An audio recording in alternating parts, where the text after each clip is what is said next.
and welcome back to an exciting episode of Check with Tech, your guide to all things tech. I'm your host, Yaseen Azzam, and let's get started, shall we? First things first, let's start with a pretty bold claim made by NVIDIA. So, during GTC China 2019, Hensin Huang, I hope I pronounced that correctly, he's basically the CEO and founder of NVIDIA. So he was showing off some Max-Q gaming laptops with GPUs that are used by the GeForce RTX series. So then they announced their new GeForce RTX 280 Max-Q. So it's basically a graphics card, and it is so powerful that NVIDIA is confident in saying that it is faster than the Xbox Series X and the PlayStation 5. First of all, how did they know? I mean, no one exactly knows how fast both of them are, so it's a pretty bold claim for them to do that. And I mean, it is possible. Look, I'm not sure if it is true because just like I said, we're not sure if the Xbox Series X and the PlayStation 5 are capable of what they're told to do. But NVIDIA is pretty confident about that, and I'm inspired by that. I mean, why wouldn't you compete with other companies that are trying to do the same objective as you? So the bottom of the line is NVIDIA said that the GeForce RTX 280 Max-Q is better than the Xbox Series X and PlayStation 5 considering performance. So it's pretty much known across everywhere that Sony is pretty important when it comes to smartphone cameras. I mean, after all, it is the supplier to most companies. Samsung, Apple, probably Google, not sure. So, of course, with the holidays coming, everyone wants to buy phones. So, it is getting on Sony's nerves on the fact that their camera sensors are so good, and they're getting bought so fast that they can't even keep up with demand. So Sony, what they're doing is they'll keep their factories working 24/7 throughout the holidays. So some employees might have to be stuck during the holidays. I feel bad for them. I mean, they are the true heroes because they're one of the reasons that I have this podcast. So huge props to them. So Tsurushi Shimizu, who's the head of Sony's semiconductor unit, which is basically responsible for cameras, said that judging by the way things are going, even after all that investment in expanding capacity, because they're building a new building in Nagasaki, and it's hopefully going to open in April 2021. So he said that judging by the way things are going, even after all that investment in expanding capacity, it might still not be enough. We are having to apologize to customers because we just can't make enough. I mean, I really feel bad for them. I mean, can you imagine it? Mobiles are getting so popular and Sony's sensors are getting so good that this is a pretty weird topic. But you know what's even weirder? The fact that somebody just spoiled one of the biggest upgrades of the Huawei P40. Okay, what happened exactly? Well, I remember calling that at the time of this recording 6 days ago, which is around last Saturday of this recording. The official Twitter account for Huawei in France posted something that's talked about the P40's biggest upgrade. So we know that the Huawei P40 will launch in late March in Paris, so it makes sense for France to post this. But this is what's getting me off guard. After translating their tweet, it says, Huawei will be the first company to release a high-end smartphone equipped with a graphene battery. It is the promise of tougher, stronger, and smaller batteries, but may also charge much faster. A little background story. A lot of companies have invested for development in graphene-based batteries instead of lithium-ion, basically making it more durable, charge faster, and better battery life. So I'm surprised that Huawei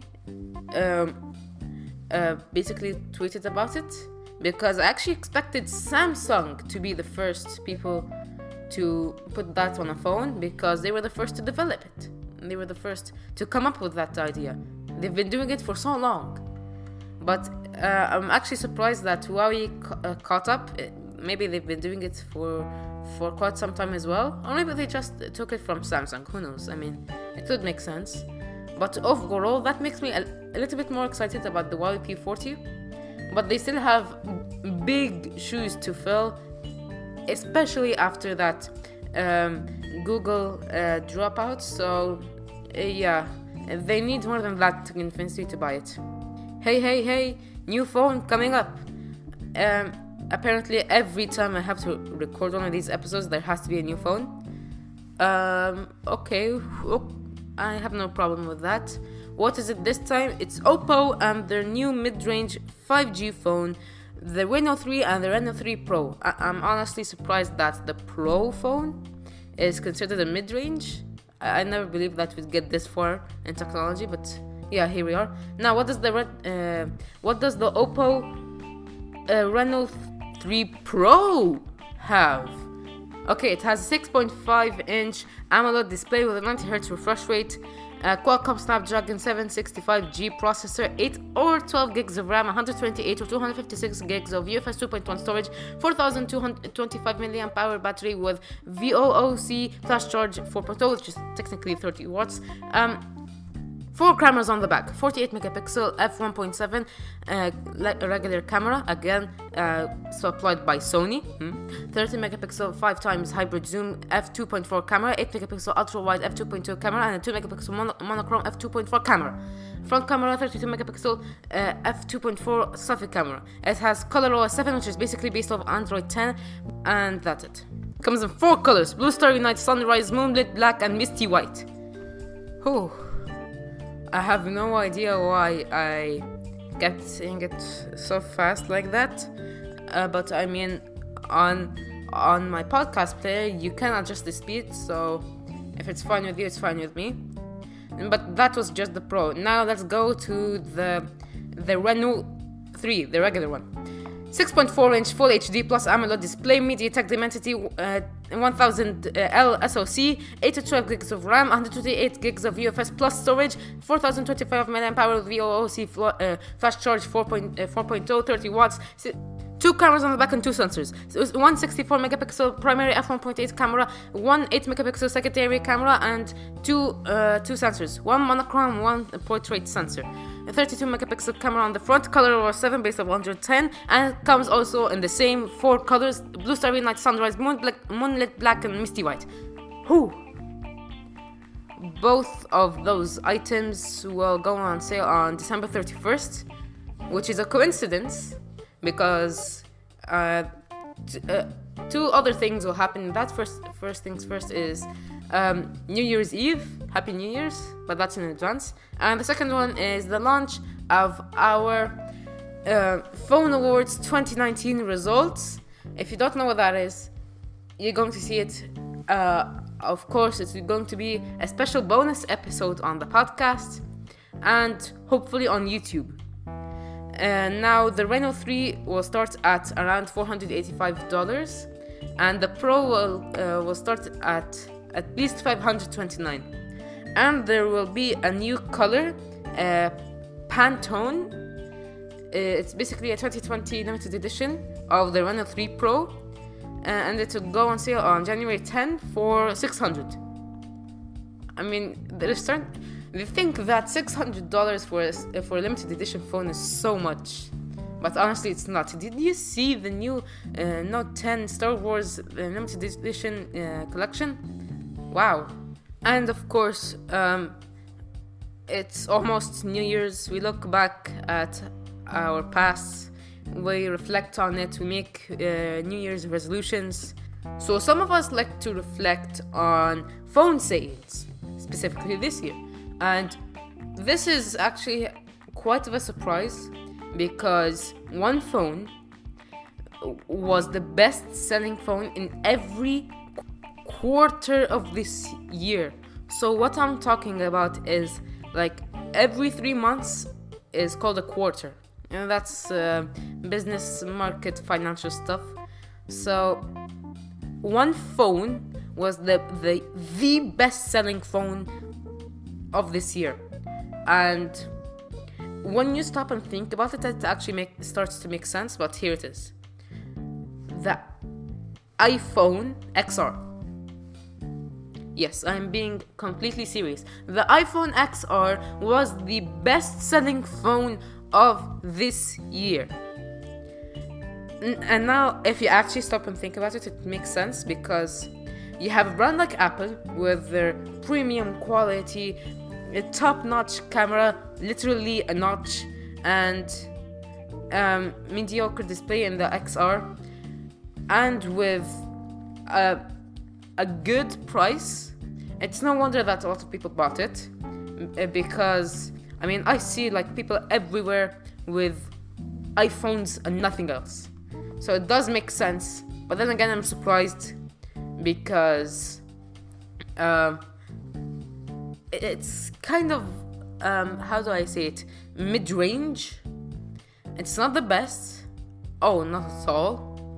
But I'm not sure how the iPhone 11 didn't beat it, the regular iPhone 11, because it's better but cheaper with more specs.